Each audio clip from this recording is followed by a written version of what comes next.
My mother-in-law said, "Our family vacations aren't optional," until we sent postcards from Japan during their Florida trip. For 3 years, Daphne had dictated where we'd vacation. Always the same beach house in Destin, always the second week of July. Always with her entire extended family crammed into a rental that smelled like mildew and broken dreams. My husband Brennan would just shrug when I'd suggest we skip a year. "It's easier to just go," he'd say. Easier for him, maybe. I spent those vacations cooking for 17 people while his mother critiqued my lasagna and his sister Ren complained about the portions. Meanwhile, Brennan played golf with his dad and uncles. Last year was the final straw. Daphne handed me an actual schedule on day 1. 6 a.m., breakfast for everyone. Noon, lunch. 6:30 p.m., dinner. "We eat as a family," she announced. "And since you don't work, you have plenty of time." I had taken exactly 2 vacation days from my corporate law job. Brennan said nothing. That night, I told Brennan I was done. "Next year, we're doing our own trip." He laughed. "Mom will lose it." "Good," I said. In January, I booked us 2 weeks in Japan. First-class tickets, traditional ryokans, the whole thing. Cost $11,000 from my separate savings account that Brennan didn't know existed.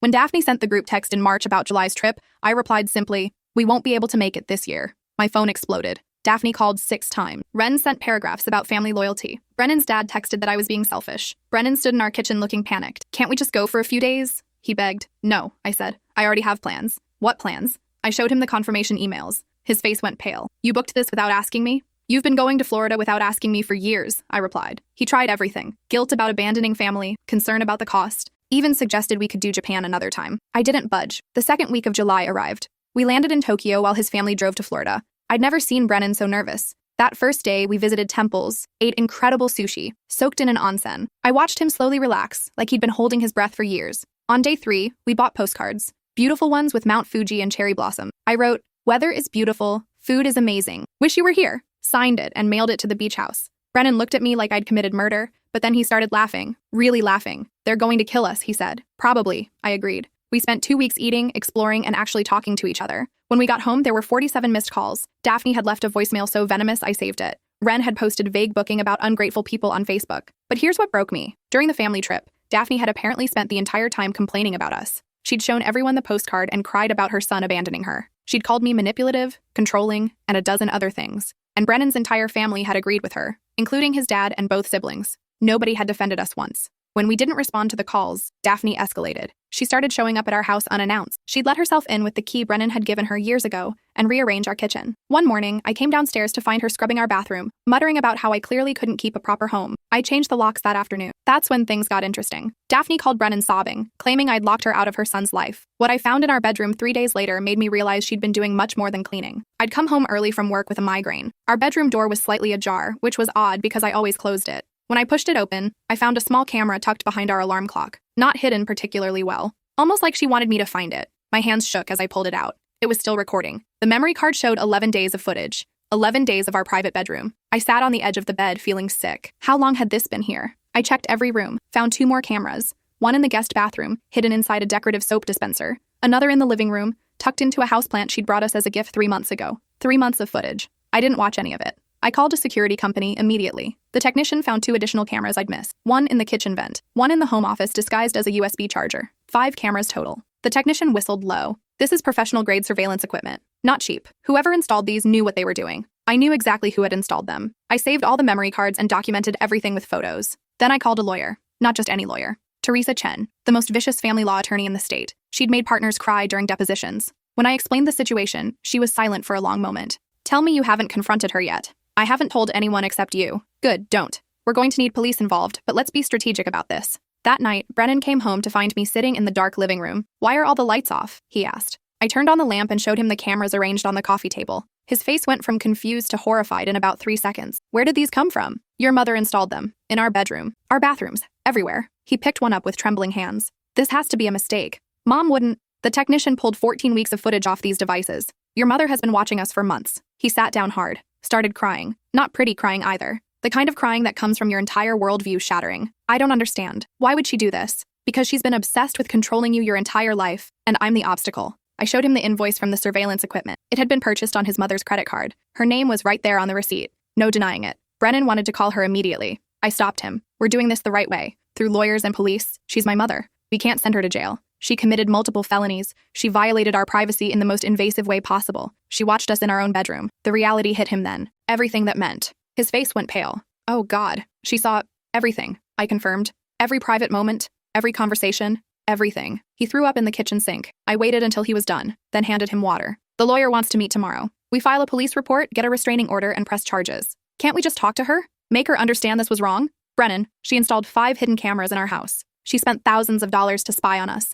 She knew exactly what she was doing, but he couldn't accept it. Spent the whole night pacing, calling his mother repeatedly. She didn't answer. Around 2 a.m., his phone finally rang. I could hear her voice from across the room, shrill and panicked. Brennan, honey, I don't know what she told you, but he put her on speaker. Mom, did you put cameras in our house? I was worried about you. She's changed you so much. I just wanted to make sure you were okay. You spied on us for 3 months. In our bedroom. Silence. Then, a mother has a right to know what's happening with her son? No, he said quietly. No, you really don't. He hung up. It was the first time I'd ever seen him stand up to her. The next morning, we met with Teresa Chen. She reviewed everything with the efficiency of a surgeon. This is clear-cut. Illegal surveillance, invasion of privacy, possibly stalking depending on her other behaviors. We'll get a restraining order easily. Criminal charges are up to you. Will she go to jail? Brennan asked. Probably not for a first offense, but she'll have a criminal record, pay significant fines, and she'll be legally required to stay away from both of you. We filed everything that afternoon. Police report, restraining order petition, criminal complaint. The detective who took our statement looked impressed in a disturbing way. In 15 years, I've seen a lot of surveillance cases. This is thorough, almost obsessive. That's his mother,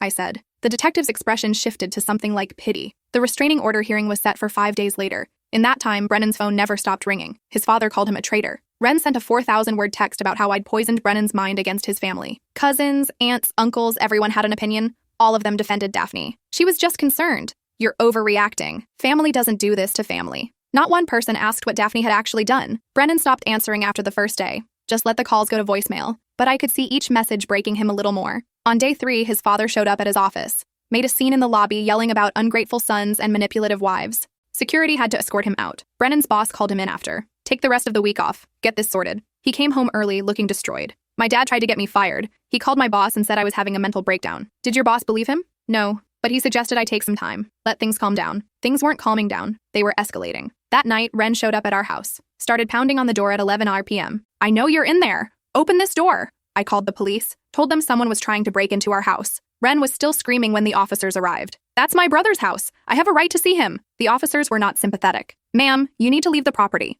Not until I talk to Brennan. His wife has brainwashed him. She's destroying our family. One officer looked at me. Do you know this woman? My sister-in-law. We've asked her to leave multiple times. That's when Wren lost it completely. Started screaming about how I'd stolen Brennan, isolated him from his family, turned him against his mother. The officers gave her a choice. Leave voluntarily or get arrested for trespassing and disturbing the peace. She left, but not before shouting, "This isn't over. You're going to regret this." The restraining order hearing was worse than I expected. Daphne showed up with her own lawyer. Expensive suit, slicked back hair, the kind of attorney who charged $800 an hour. She'd also brought character witnesses. The priest from their church, her sister, 3 of Brennan's cousins, all prepared to testify that Daphne was a devoted mother who would never do anything wrong. Teresa Chen just smiled. Your Honor, the evidence speaks for itself. She presented the cameras, the receipts with Daphne's name, the footage dates, and the police report. The judge examined everything with increasing disgust. Daphne's lawyer tried to argue she was worried about her son's well-being. My client was concerned about her son's marriage. She wanted to ensure he was safe. The judge cut him off. Counselor, your client installed hidden cameras in her adult son's bedroom. There is no legal justification for that. None. He granted the restraining order immediately. Daphne had to stay at least 500 feet away from us at all times. No contact whatsoever. No phone calls, no texts, no showing up at our house or workplaces. Violation would result in immediate arrest. As we left the courthouse, Daphne's lawyer caught up with us. My client wants you to know she forgives you for this misunderstanding. When you're ready to reconcile, she'll be waiting. Teresa Chen turned to him slowly. Your client committed multiple felonies. This isn't a misunderstanding. It's criminal behavior. If you contact my clients again, I'll add harassment to the charges. But the family harassment continued. Brennan's father started a smear campaign, posted on Facebook about how I'd turned his son against his family, how Brennan was being abused and controlled. Distant relatives who'd never spoken to us suddenly had opinions about our marriage. One of Brennan's uncles sent a letter to my workplace, claiming I was mentally unstable and dangerous. My boss called me in, clearly uncomfortable. I received something concerning. I want you to know I don't believe it, but I have to ask. Is everything okay? I explained the situation briefly, showed him the restraining order. He was horrified. Take whatever time you need, and if anyone from your husband's family contacts this office again, let me know immediately. We'll handle it. The stress was destroying Brennan. He lost 15 pounds in 2 weeks. Started having panic attacks. His family had been his entire support system, and now they'd all turned on him because he'd chosen me over his mother's illegal surveillance. The criminal trial was set for 3 months later. In the meantime, things got creative. Someone slashed our tires 4 times in 2 weeks. Someone threw a brick through our living room window with a note attached. Family is everything. You're going to pay for this. Someone filed a false CPS report, claiming we were abusing children we didn't have. The investigator apologized profusely when she realized what was happening. I started documenting everything, every incident, every message, every attempt at contact. Teresa Chen filed for an extended restraining order to include the entire family. The judge was less sympathetic this time. I can't issue restraining orders against people who haven't broken any laws. You need to prove they're behind these incidents. So I hired a private investigator. Cost me $3,000, but worth every penny. Within a week, he had photo evidence of Ren slashing our tires, video of Brennan's father throwing the brick, recording of his mother coordinating everything over the phone with her daughter. They'd been sloppy, too confident they wouldn't get caught. We went back to court with new evidence. This time, the judge issued restraining orders against Ren and Brennan's father. Both were charged with vandalism and harassment. Daphne's charges were upgraded to include conspiracy. Her expensive lawyer suddenly stopped looking so confident. The family finally went quiet after that. No more late-night visits, no more threatening notes. But the damage was done. Brennan's entire relationship with his family had imploded. He'd lost everyone except me. Some nights, I'd find him crying in the bathroom. I keep thinking about all the times I should have stood up to her. All the times I let her walk all over you. This isn't your fault, isn't it? I gave her that key. I never questioned why she needed to come over when we weren't home. I just assumed she was being helpful. The criminal trial happened on a Tuesday in October. The courtroom was packed with Brennan's family, all there to support Daphne. They glared at us like we were the criminals. The prosecutor laid out the evidence methodically. The cameras, the receipts, the footage timestamps. Daphne's lawyer tried to paint her as a concerned mother who'd made a mistake. She never watched the footage. She just wanted peace of mind. Teresa Chen destroyed that argument in cross-examination. Ms. Daphne, you installed cameras in your son's bedroom, where he and his wife sleep, where they have private, intimate moments. You're telling this court you never watched that footage? Daphne's face went red. I may have checked once or twice, just to make sure they were okay. You accessed the footage 247 times over 3 months. That's twice a day, every single day. You watched your adult son and his wife in their bedroom 247 times. The courtroom went silent. Even Daphne's supporters looked uncomfortable. I was worried about him, she whispered. You were obsessed with controlling him, Teresa said. And when you couldn't control him anymore, when he chose his wife over your manipulation, you escalated. You violated his privacy in the most invasive way possible, all because he took a vacation without your permission. The jury deliberated for 2 hours, came back with guilty verdicts on all counts: illegal surveillance, invasion of privacy, stalking. The judge sentenced Daphne to 2 years probation, 200 hours community service, a $10,000 fine, and mandatory counseling. She was also ordered to have no contact with us for 5 years. As the sentence was read, Daphne started crying. Big, theatrical sobs. I'm his mother. I have a right to know what's happening in his life. The judge looked at her with open disgust. You have no rights to surveil your adult son. What you did was not only illegal, it was a profound betrayal of trust. Be grateful you're not going to prison. As we left the courthouse, Daphne's entire family stood outside like a wall of judgment. No one said anything. They just stared at us with pure hatred. Brennan kept his head down, kept walking. Once we got to the car, he started shaking. Full body tremors he couldn't control. I can't believe it's over, he whispered. It's not over, I said gently. It's going to take time to process all of this. He was right about that. The next few months were brutal. Brennan started therapy. Twice-a-week sessions to unpack 35 years of manipulation and control. He'd come home emotionally exhausted, barely able to speak. His therapist explained that Daphne's behavior wasn't just about the cameras. It was the culmination of a lifetime of boundary violations. She never saw you as a separate person, the therapist told him. She saw you as an extension of herself, someone she had a right to control and monitor. When you started making your own choices, she escalated because her control was slipping. Brennan had never thought about it that way. Started remembering things. How his mother had read his diary in middle school. How she'd open his mail through college. How she'd show up at his first apartment unannounced and rearrange his furniture. How she'd tried to break up his previous relationships if she didn't approve. She did the same thing to my dad, he realized one day. She controls everything about his life. What he wears, who he talks to, where he goes. I just thought that was normal. It wasn't normal. None of it was normal. As he worked through these realizations, something shifted. The grief he'd been carrying started transforming into anger. Healthy anger. She stole years from us, he said one night. Every vacation we went to that I hated. Every time I let her criticize you. Every time I chose keeping the peace over standing up for my wife. She stole all of that. We can't get those years back, I said, but we can make sure it doesn't happen again. We made new rules for our life. No more people-pleasing at our expense. No more keeping the peace when it meant sacrificing our boundaries. No more family traditions that made us miserable. We started building our own traditions. The first year after the trial, we went to Italy for 2 weeks. No itinerary, no family, just us exploring. We ate too much pasta and got lost in small towns and slept in late. It was perfect. The second year, we went to Ireland, rented a cottage in the countryside, and spent a week reading by the fireplace. Brennan seemed lighter each year, less burdened, like he was finally becoming himself instead of his mother's creation. But the family never let it go. They created a narrative where Daphne was the victim, where I was the villain who'd stolen Brennan and destroyed their family, where Brennan was weak and controlled. They spread this story everywhere. Church groups, neighborhood associations, extended family, anywhere they had an audience. We heard it secondhand from people who didn't know the truth. I heard your mother-in-law is heartbroken. It's so sad when children abandon their parents. Family is everything. How could you do that to her? At first, Brennan tried to correct the record, would explain what actually happened. But people didn't want to hear it. They wanted the simple story, the devoted mother and the ungrateful son, so we stopped explaining. Let people believe whatever they wanted. The ones who mattered knew the truth. 3 years after the trial, we got a letter from Daphne's lawyer. She wanted to meet, to apologize and reconcile. My client has completed significant therapy. She understands what she did was wrong and wants to make amends. Teresa Chen's advice was clear. Don't engage. It's a trap. Either she's truly changed, in which case she'll respect your boundary to stay away, or she hasn't changed, in which case meeting her puts you right back in her orbit. We didn't respond. 2 months later, Brennan's father called from a number we didn't recognize. Brennan answered without thinking. Your mother is dying, his father said flatly. Cancer. Stage 4. She has maybe 6 months. She wants to see you before she goes. Brennan hung up, stood there staring at his phone. What if it's true? Then she'll die, I said. And that's sad, but it doesn't obligate you to see her. She's my mother. She's also the person who violated your privacy in the most extreme way possible, who spent months spying on us, who sicked her entire family on us when we tried to set boundaries. He struggled with it for weeks. The guilt was enormous. His therapist helped him work through it. You're allowed to protect yourself even from dying parents, especially from dying parents who've harmed you. In the end, Brennan wrote a letter, told his mother he hoped she found peace, but he couldn't see her, that the damage she'd caused was too deep, that he forgave her for his own sake. But forgiveness didn't mean reconciliation. He mailed it and then fell apart, cried for 3 days straight, mourned the mother he'd wanted, not the one he had, mourned the family he'd lost, mourned the version of himself who'd kept hoping they'd change. 6 months later, his father called again. She's gone. Funeral is Saturday. Brennan didn't go. Ren sent him vicious messages about missing his own mother's funeral. She spent her last months crying over you. You killed her with your selfishness. The guilt nearly destroyed him, but his therapist kept him grounded. You set a boundary. You maintained it even when it was difficult. That's not selfish. That's self-preservation. A year after Daphne's death, something unexpected happened. Brennan's younger cousin, Owen, reached out. He was 23,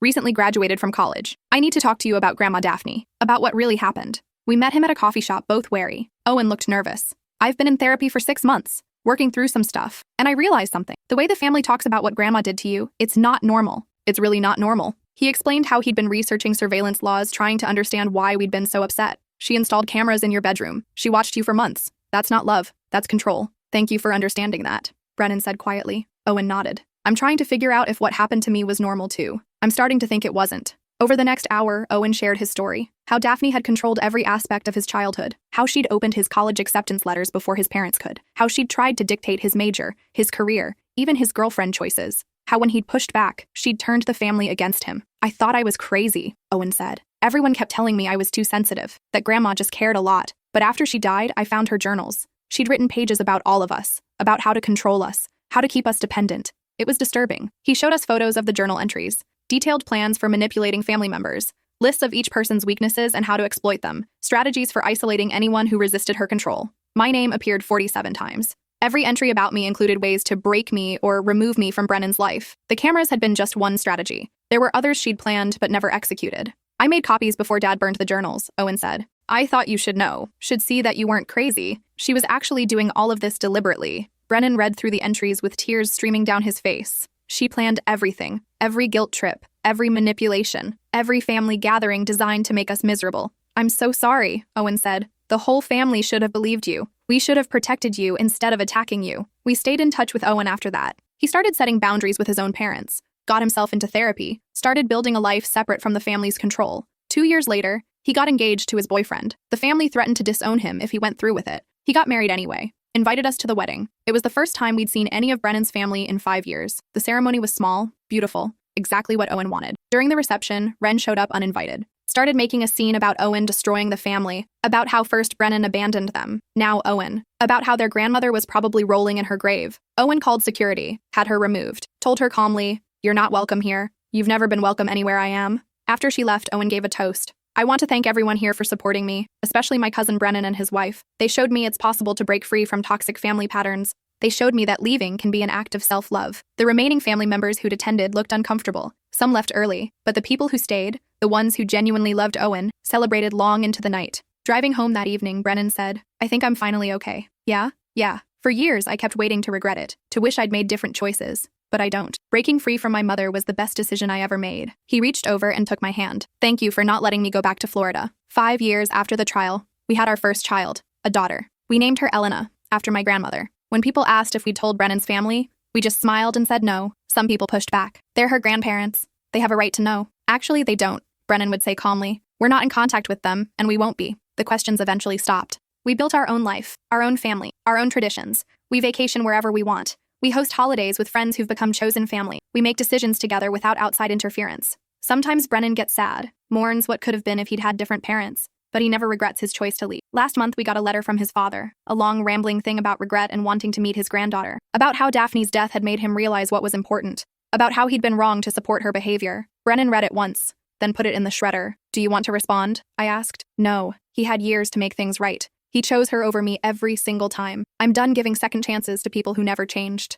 We were cleaning out the garage last weekend when Brennan found the old photo albums his mother had given him years ago. Hundreds of pictures of family vacations, holidays, celebrations. He flipped through them slowly. You know what's weird? I'm in every photo, but I don't remember being happy in any of them. He closed the album. Should we keep these for Elena? So she knows where she came from? She comes from us, I said. That's all she needs to know. We recycled the albums, started a new one filled with our adventures. Elena's first trip to the beach. Our week in Portugal. Lazy Sunday mornings. Real smiles. Real joy. Last week, we got the postcards from Japan framed. The ones we'd sent to that beach house 5 years ago. Hung them in our living room as a reminder. Sometimes the most rebellious thing you can do is choose yourself. Choose your peace. Choose your happiness over other people's expectations. Brennan stands in front of those frames sometimes. Studies them like they're fine art. Do you ever wonder how different our lives would be if we'd just gone to Florida that year? Every day, I admit. And I'm grateful we didn't. Me too. Our daughter will grow up knowing her worth isn't determined by family expectations. She'll know that boundaries are healthy. That saying no is a complete sentence. That some relationships, even family ones, aren't worth maintaining. She'll know these things because we lived them. Because we chose each other over tradition, over obligation, over guilt.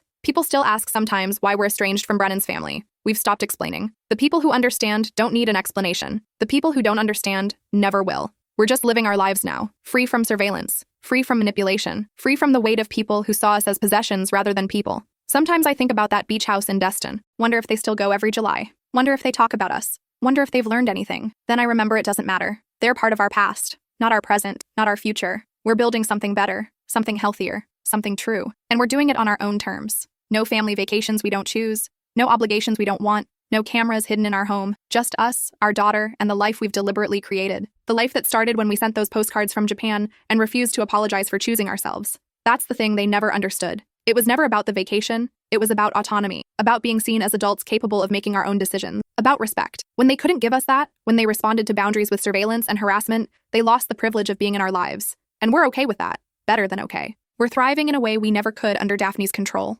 Yesterday, Brennan came home with tickets to Thailand. Thought we could go next summer, make some new memories. I smiled. Remembered the panic in his eyes that first trip to Japan, how far we'd come. Sounds perfect, and it will be, because it's our choice, our adventure, our life. That's what freedom looks like. Not perfect, not without complications, but ours, completely ours.